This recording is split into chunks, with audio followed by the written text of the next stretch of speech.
Senator Ron Wyden and Senator Chuck Schumer, both Democrats, have introduced a bill in the U.S. Senate.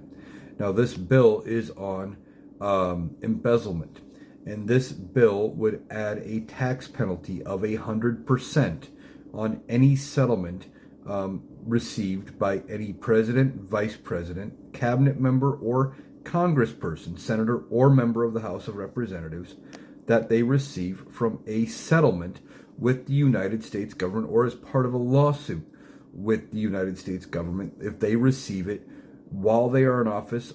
And I believe from time while they were, like if they are out of office, but the lawsuit stems from things that happened while they were in office. Now, this is in response to a couple of things. It is a response to Donald Trump suing the IRS for $10 billion. That $10 billion lawsuit has to do with Donald Trump and his taxes. Several years ago, an IRS employee, former IRS employee now, released and leaked Donald Trump's taxes to the public, and Donald Trump is all mad. He was trying to keep them hidden. Well, now they were made public, and he is pissed off. So he thinks he is entitled to sue the government and just get $10 billion of taxpayer money, and that he can just approve it, and that the DOJ would just sign off on the settlement. Well,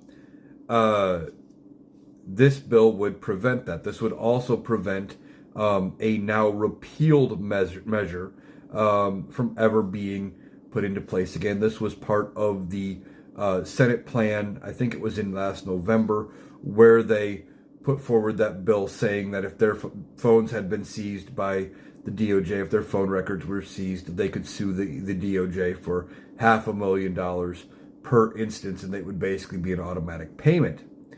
And what this bill would do is it would criminalize, or tax, I should say, anybody trying to do that. It would say, yeah, you can go for it, but you would have to pay 100% of it into taxes.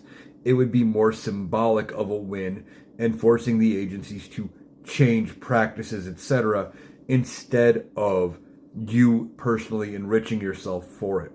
Now, you would think this bill would pass unanimously in both chambers, and Donald Trump would want to sign it, but he's not going to. I guarantee you he vetoes it. And I don't even know if it would actually pass the Senate and the 60-vote threshold. Again, it should. Now, I hope Democrats do what Republicans would do in this case and campaign on every Republican who votes this bill down. This is a good move by Democrats, and at some point does need to be made a law, but it may not happen until the next administration.